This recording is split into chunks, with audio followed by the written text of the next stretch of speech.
And joining me from London is Gareth Redmond-King, head of the international program at the Energy and Climate Intelligence Unit. Thank you, Gareth, for joining us. Are we entering a period in which extreme weather events such as this tornado become not only more common, but also more unpredictable? I think we are, yes. It's probably too early to say with any confidence the role that climate change played in what looks like a terrifying experience for that town. But we do know that as we heat up our climate, as we put more heat into the climate system, we are putting more energy into things like hurricanes and cyclones and storms. And so it would not be massively surprising to discover that climate change has its fingerprints over this tornado when scientists come to look at it in detail. Certainly, the terrifying summer that we have seen across large parts of Europe already over the last few months is very much due to climate change. This very much represents the sort of future that we can expect to continue to see, and indeed will only get worse and worse until we stop putting greenhouse gases into the atmosphere and stop adding heat into our climate system. UK meteorologists have predicted a very wet and stormy autumn, which also doesn't bode well for us here in France, because what happens in the UK normally very quickly spreads across to France as well. I mean, again, is this part of what we are going to have to deal with, given the fact we're also confronting a super El Niño weather pattern? Well, yes, the Met Office in the UK has suggested that this is what the signals that are coming from El Nino look like. That it looks as though we're going to be experiencing a particularly wet and stormy November. This is El Nino is in effect fanning the flames of climate change. We humans have experienced the planet has experienced El Nino since before humans were around. The problem, particularly with such a strong El Nino coming along, is that it is coming on top of 1.4 degrees of temperature rise that we have driven through human-caused climate change. So El Nino, because it also adds heat into the climate system, it adds a greater degree of chaos to our weather. It drives extreme weather. Putting that on top of the extreme weather that we're already seeing from climate change just makes everything so much more dangerous. So all the indications are that it is one of the strongest, perhaps the strongest in living memory. So that on top of these climate change temperature rises suggests that we're probably looking at the hottest year on record next year, with all the threat that poses to our food system, to people's health and well-being. I mean, the extreme heat across Europe this summer is already reckoned to have cost over 30,000 lives, which is just horrifying. And we continue to add to that, and El Nino comes along to throw fuel on that fire. So are European countries adequately prepared for an increase in severe weather events, which were previously considered relatively rare? I mean, I think our experience this summer everywhere is very much no. We're not used to thinking of, certainly in the UK, we're not used to thinking of heat as being extreme weather and something that we need to adapt our homes and our workplaces and our public services for.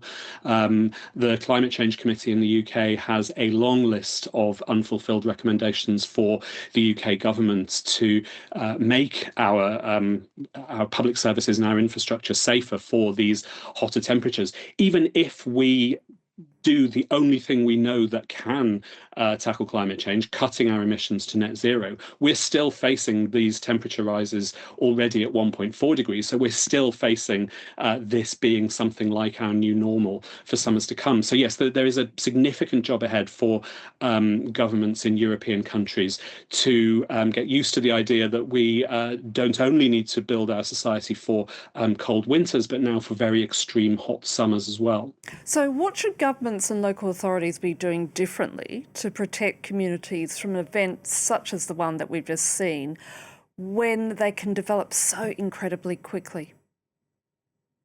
Well, I mean, the surest way of ensuring that we are protecting ourselves in the long run is to halt climate change, is to cut our emissions to net zero. But I mean, there are lots of ways in which we need to adapt. I mean, as we look at climate change impacts around the world. If you look at somewhere like Bangladesh, which has worked incredibly hard to adapt to incredibly dangerous cyclones, for example, it's had a lot of, quite rightly, had a lot of help from wealthy economies providing overseas development assistance and climate finance. It has built early warning systems, means of communicating very rapidly between communities when something is happening, places where people can shelter, means of protecting crops, all things that mean that whilst actually some of these impacts are getting worse and worse, actually they claim fewer and fewer lives. So in European countries, we need to be able to get ourselves into a position where knowing that there are going to be more people going into hospitals, for example, when there's extreme heat, that those hospitals are kept cool by passive cooling measures, by active cooling like air conditioning where needed, to make sure that they're safe for the doctors and nurses providing the healthcare, but also for the people coming in with the needs deriving from this extreme heat. So there are lots of ways that governments need to adjust the way that we build homes, the way that we provide public services to make them safe for these extreme conditions. Finally, looking ahead in the next 10 to 20 years, I mean, given we've just experienced an incredibly frightening summer here in Europe, what types of extreme weather events should France and the rest of Europe be most concerned about? Yeah, more of the same.